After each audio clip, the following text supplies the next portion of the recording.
राजस्थान कांग्रेस की आंतरिक कलह, सचिन पायलट और अशोक गहलोत के बीच की लड़ाई। इस पूरे मामले में दिल्ली से कांग्रेस के आला कमान ने, यानी कि कांग्रेस को चलाने वाले लोगों ने, राहुल गांधी ने, मल्लिकार्जुन खड़गे ने जो भी संदेश दिया हो और संदेश को जिस भी तरीके से केसी वेणुगोपाल ने मीडिया के सामने आकर पढ़ा हो, लेकिन ये पूरा मामला सुलझ गया ऐसा नहीं लगता। अशोक गहलोत और सचिन पायलट के कैंप से जो खबरें आ रही हैं वो तो इस बात को कहीं ना कहीं इस ओर इशारा कर रही हैं, बता रही हैं कि अभी भी सब कुछ ठीक नहीं हुआ है। सोमवार की रात को कैमरे के सामने आकर कांग्रेस के संगठन महासचिव केसी वेणुगोपाल कहते हैं कि कांग्रेस राजस्थान में मिलकर चुनाव लड़ेगी, यानी कोई गुटबाजी नहीं होगी, कोई गुट नहीं होंगे। और दोनों ही नेता, यानी कि एक तरफ जो उनके अशोक गहलोत खड़े थे और दूसरी तरफ सचिन पायलट, उन्हें मिलने वाली जिम्मेदारियां और सारी दिक्कतों को सुलझाने का फैसला अब कांग्रेस आलाकमान पर छोड़ दिया गया है। लेकिन क्या सच में ऐसा हुआ है? कांग्रेस से जुड़े सूत्रों के मुताबिक और कुछ मीडिया रिपोर्ट्स के मुताबिक सब कुछ हल नहीं हो पाया है। पेंच किन मुद्दों पर फंसा है, इस वीडियो में हम आपको वो बातें बताने जा रहे हैं। 3 बड़ी बातें हैं जिस पर यह मामला फंसा हुआ है। अभी भी सचिन पायलट और अशोक गहलोत के बीच की जो दीवार है वो पूरी तरीके से नहीं हटी है, ना टूट सकी है। सबसे पहली बात जो कि सचिन पायलट कैंप की ओर से सामने आई कि सचिन पायलट की 3 मांगों का क्या होगा।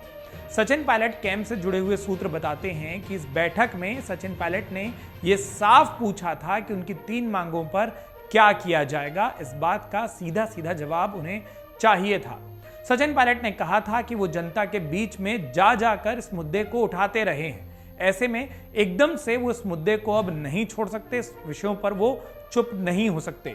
प्रदेश में उनको जिस तरीके का समर्थन उनकी यात्रा के दौरान मिला, उसी यात्रा के दौरान उन्होंने मुद्दे उठाए। सचिन पायलट का दावा था कि वो समर्थन दिखाता है कि उनके मुद्दे सही थे। अब तक सचिन पायलट के सवाल का जवाब नहीं मिला है और 31 मई के अल्टीमेटम वाला पेंच अभी भी फंसा हुआ है। सचिन पायलट इसके बाद क्या आंदोलन करेंगे, नहीं करेंगे, इसको लेकर भी कई सारी बातें हैं जो साफ नहीं हो पाई। हालांकि सचिन पायलट को समझाया गया कि अब सार्वजनिक तौर पर कुछ कहने से बचिए। दूसरा मुद्दा जो फंसा हुआ है, अशोक गहलोत सचिन पायलट की शर्तों या उनकी बात को मानने वाले फॉर्मूले को बनाने के सख्त खिलाफ थे।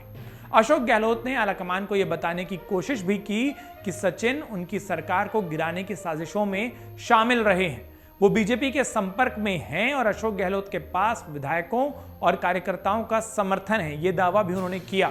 ऐसे में आला कमान को किसी दबाव में नहीं आना चाहिए। इशारा सचिन पायलट की ओर से आ रहे दबाव की ओर था।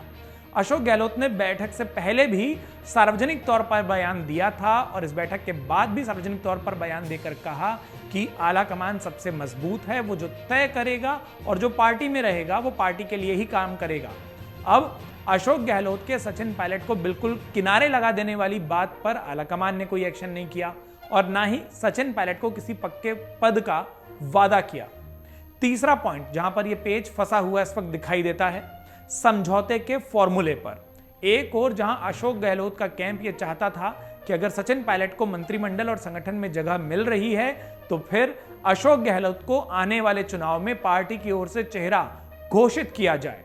वहीं सचिन पायलट भी ये चाह रहे थे कि जो समझाइश उन्हें दी जा रही है, तमाम जो बातें हैं वो बात मानने के लिए उनको जो कहा जा रहा है, उसके बदले में मिलने वाले सारे सम्मानजनक पद, पार्टी और सरकार में उनके लोगों को मिलने वाले हिस्से की जानकारी मीडिया के सामने सार्वजनिक हो जाए।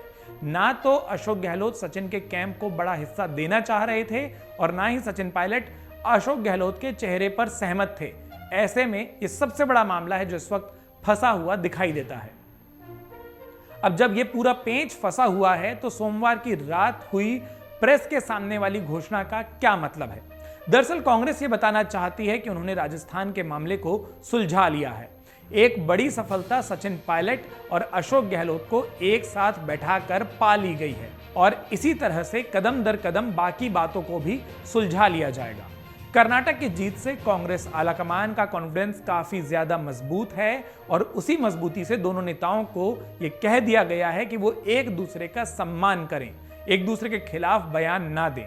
ऐसे में ये दोनों ही नेता क्या कांग्रेस आलाकमान की बातों का सम्मान करेंगे, उन बातों को मानेंगे, या दिल्ली से राजस्थान पहुंचते ही इनकी जुबान और वहां स्थानीय सियासत की तस्वीर फिर से बदलती हुई दिखाई देगी, ये तो वक्त के साथ साफ हो पाएगा।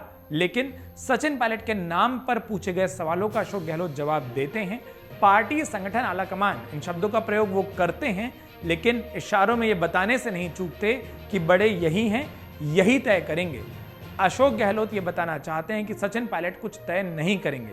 वहीं जैसा सचिन पायलट कैंप की ओर से हमने पहले भी आपको अपने वीडियोस में जानकारी दी थी कि वो 31 मई तक बिल्कुल शांत रहेंगे, ये उन्होंने कहा था। ये बात लगातार उनके कैंप से जुड़े लोग कहते रहे हैं। लेकिन 31 मई के बाद जिन मांगों को लेकर सचिन पायलट राजस्थान की जमीन पर उतरे, वो नहीं मानी गई, नहीं सुनी गई, उनको बिल्कुल तवज्जो नहीं दी गई।